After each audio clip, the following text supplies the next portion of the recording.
ዴቭ በስተመጨረሻ አመረረ። እናቱ ጋር ፊት ለፊት ሲጥ አደረጋትና እሷም ደግሞ አንገቱን ያዘችውና ተጋደሉ። ለሊ እና አደይ ደግሞ ከሚባለው በላይ ደነገጡ።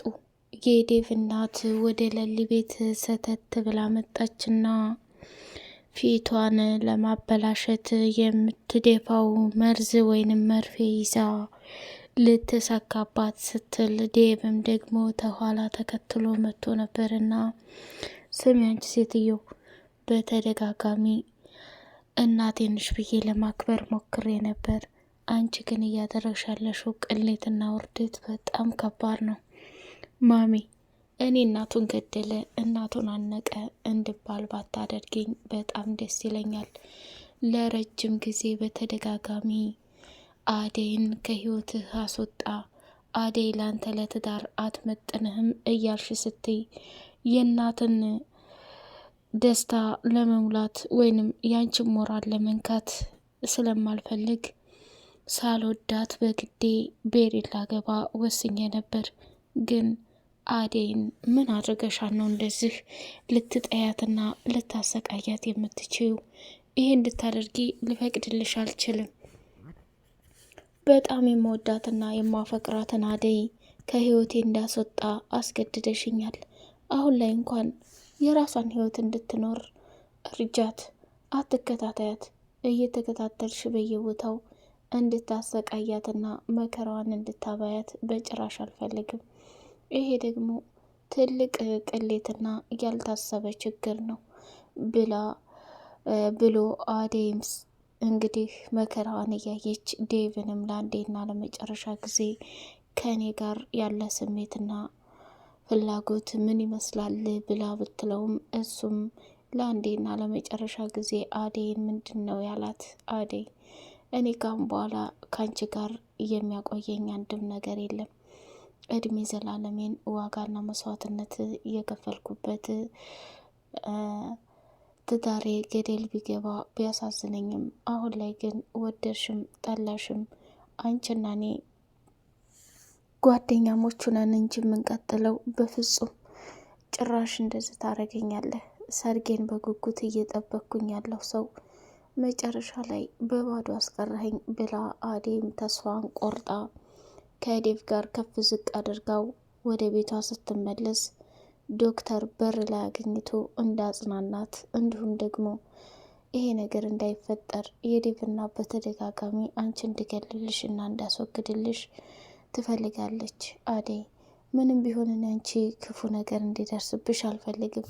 በተቻለ አቅምሽ ራስሽን ጠብቂ እያለች መከረቻት ማለት ነው።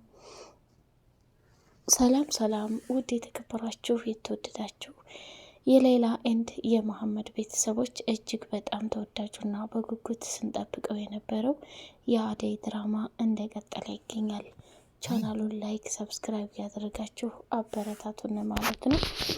አደይ በጣም በሚያሳዝንና በሚገርም ሁኔታ መጨረሻዋ ይሄ መሆኑ እጅግ በጣም ልብ ይሰብራል።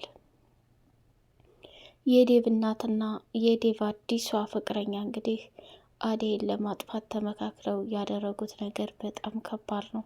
እሷ ግን አስቀድማ አደይን የሚያግትላትና አግቶ የሚያሰቃይላት ሰው ፈልጋ ነበረ። ወደ ሀገሬ ከመሄዴ በፊት አደይና ዴቭን ማሰቃየት አለብኝ፣ ማለያየት አለብኝ። ዴቭም ከቤሪ ጋር መሆን አለበት። የእኔ ልጅ እሷ አትመጥነውም። ቆይ ለሁሉም አደይ አደይ እያሉ የሚወዷት ለምንድን ነው እያለች በጣም ግራ ተጋባች። ዴቭም እንግዲህ ለአንዴና ለመጨረሻ ጊዜ እናቱ ጋር ተገናኝና ስማ የኔ ልጅ፣ እኔ ባንተ ምክንያት በሞት እድሜ ልክህን ጸጸቱን አትችለውም። ለቤተሰቦቻችን ክብር የምትመጥነውና መሆን የምትችለው ይች ናት። ስለዚህ በዛም በል በዝህም እንደምንም ብለህ እሷን ቶሎ አግባና እኔም ወደ መጣሁበት ሀገሬ ልመለስ ብሎ ልክ ልኳን ሲነግራት እሷን በጣም ደነገጠችና ለእናቱ ሲል ዴቭ እሺ ብሎ አደይን የማይሆን ነገር ተናገራት።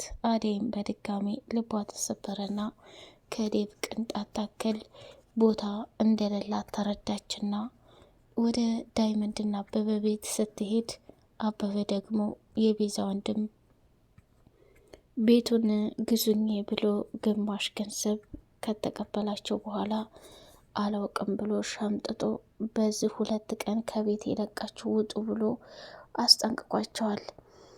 ቤዛም ፍቅርን አገኘቻትና ስሚ አንቺ ተንኮለኛ፣ እኔ እስር ቤቱኝ ወንድሜን ስታደርጊውና ስታሰቃዩ የነበረውን ጉድ አውቃለሁ። አሁን ግን እኔ ወጥቻለሁ። ስለዚህ ምንም ቢፈጠር ምንም ወንድሜ ላይ አንድ ነገር ለማድረግ ብትሞክሪ ሲጥ አድርጌ ነው ምደፋሽ ብላለቻት። ፍቅር በቃ ተይ እንጂ እህቴ፣ ምንም ቢሆን ፍቅር እንድትናገሪያት አልፈልግም። ጭራሽ እንደዛም ከርታህ አሁን ለሷ እንትን ትላለህ አይደለም ብላ ስትቆጣው ምን ላርግ ብለሽ ነው? በሰዓቱ እሷ ፋይሉን ለባቡሬ ባሰጠው ኑሮ ሁሉም ነገር ያበቃለት ነበር። ይህ ነገር ደግሞ አንዴ ሆኗል። ካሁን በኋላ እንዳይደገም ማድረግ ነው ያለብን እህቴ ብሎ ሲላት፣ በል ድሮውንም ሰዓት ትመን ብዬ ነበር። አየህ ያንተ ሰው ማመን መጨረሻው ይሄ ነው ብላ ከዛ ቦታ ላይ እጁን ይዛ እየበረረች ሄደች። በጣም ተገረመችና ፍቅርም ደግሞ ደህና ወንድም እንዳለው ሰው እጁን አንጠልጥላ ትሄዳለች እንዴ? ምን አይነት ተንከሴስ ናት? እያለች ፍቅር ለራሷ ክፉ ስለ ሰው ክፋት ታወራለች። መጨረሻ ላይ ወደ ቤቷ ስትሄድ እናቷ በጣም ተናደደችና ሩታንና እሷን ተቆጣቻት። ስሙ እናንተ ስትፈልጉ እየወጣችሁ ሁሉንም ነገር እያየሁ ነው፣ ሁሉንም ነገር የምታደርጉትን እየሰማሁ ነው እና አርፋችሁ የማትቀመጡ ከሆነ ስነ ስርዓታችሁን የማትይዙ ከሆነ ሁለታችሁንም አንጠልጥሌ ገጠር ወደ አያታችሁ ዘንድ ወስዳችኋለሁ። የዛኔ ምን አባታችሁ እንደምትሆኑ ለማየት ያብቃኝ እያለች ተቆጣቻቸውና እነሱም ከሚባለው በላይ ደነገጡና ሩታም ካሹና ከሮማን ጋር ፍቅር እንድትጣላ አደረገቻት። አሹም ደግሞ በጣም ተናደደና ልክ ልኳን ነገራት። ስሚ ሩታ፣ እኔና አንቺ አነሰም አደገም ብዙ ሚስጥሮችን ተጠባብቀናል። እኔ አንድ ሚስጥር ለማንም አላወጣሁ። ከዚች ከፍቅር ጋር ጓደኝነት ከጀመርሽ በኋላ የሚፈጠረውን ነገር በሙሉ እያየሽው ነው። ስለዚህ ወደ እኔ መተሽ ባትጮሂብኝ ደስ ይለኛል ብሎ ነገራት። እንዲያሹ አንተም እያዘንክብኝ ነው እንዴ? ሲጀመር አንተ ስለኔ ምን የምታውቀው ነገር አለ? እኔ ከዶክተሩ ጋር ልጀምር ማሚ በጭራሽ አታውቅም፣ የነገርካት ግን አንተ ነህ ብላ ስትለው እሱም ደነገጠና እንዳልሆነ ለማስረዳት ቢሞክርም ሮማንም ወደ ሩታ ክፍል ድረስ ሄደችና ስሚ ሩት፣ አንቺ በጣም ጥሩና መልካም ሴት ነበርሽ። አሁን ላይ ግን እንዲህ ስትሆኚ በጣም ያሳዝናል። በፍጹም መሆን የለበትም። እኔ ካሁን በኋላ አሹን እንድትዩ አልፈልግም። ምክንያቱም አሹ ይሄን ነገር እንደማያሯሩጥና ነገር ለማንም እንደማይናገር ጠንቅቀሽ ታውቂያለሽ። ስለዚህ የመጣልሽን አታውሪ ብላ ተቆጣቻት። ሩታም ለካ ፍቅር እውነቷን ነው፣ አሹና ሮማን አይመጥኑሽም፣ ከነሱ ጋር አትዋይ እያለች አለችው ብላ ስትላት፣ ሩታ ግን እውነትሽን ነው እየተናገርሽ ያለሽ አንቺ ራስሽ ነሽ? አዎ ሮማን ውጭልኝ ብላ ከክፍሏ አስወጣቻት። ሮማንም በጣም ተናደደች።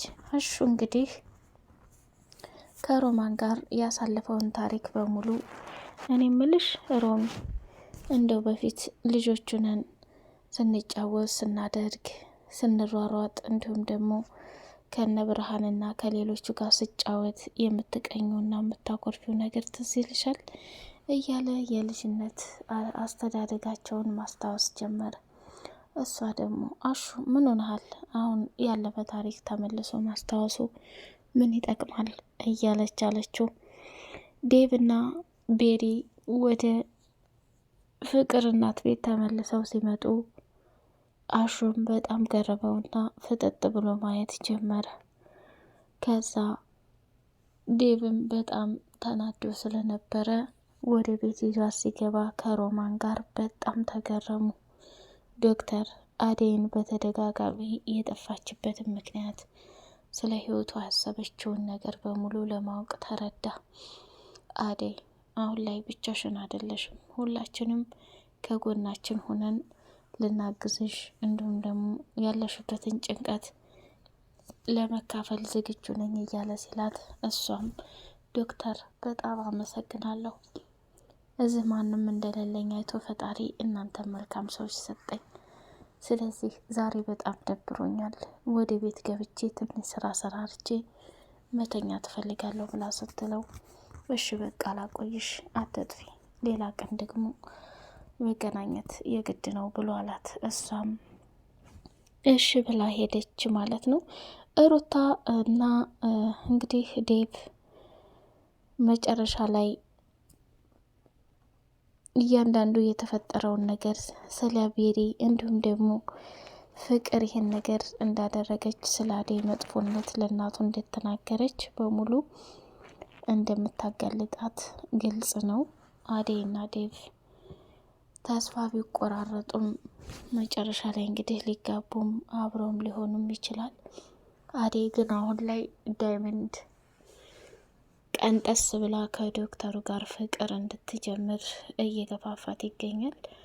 እሷም ደግሞ ዳይመንድ የሌለ ነገር አትቀበጣጠር፣ እኔ ፍቅር የሚባል በህይወቴ አላቅም ነበር፣ ዴቭንም ባፈቅር እንዲህ አይነት ጉድ መጣብኝ። እስከ ዛሬ ድረስ ከስንቱ ጋር ስጣላ ከስንቱ ጋር ስሆን ይሄ ይሆናል ብዬ አላውቅ ነበር። በቃ አሹ የኔ ድል በጣም የተለየ ነው እያለች ትናለቻት ማለት ነው። በጣም የሚያሳዝንና የሚገርም ነገር ነው። ሁሉም ለካይድ ነው እያለች አለች ሮማኔ ካሹ ጋር። ይገርማል ብቻ። ለሊም ከባቡሬ ጋር ሆና ወደ ጀገራው ጋር እስር ቤት ሄደው ነበርና ጀገራው በድጋሜ ለሊ አንቺ እህቴ ነሽ፣ እህቴ እንደሆንሽም ደግሞ ሁሉንም ነገር አክስትሽ ታውቃለች። ስለዚህ በውጭ በምታዋሪው እኔና አንቺ እህትና ወንድም እንዳንሆን ብዙ ምቀኛዎች አሉ፣ ተጠንቀቂ ብሎ አላት።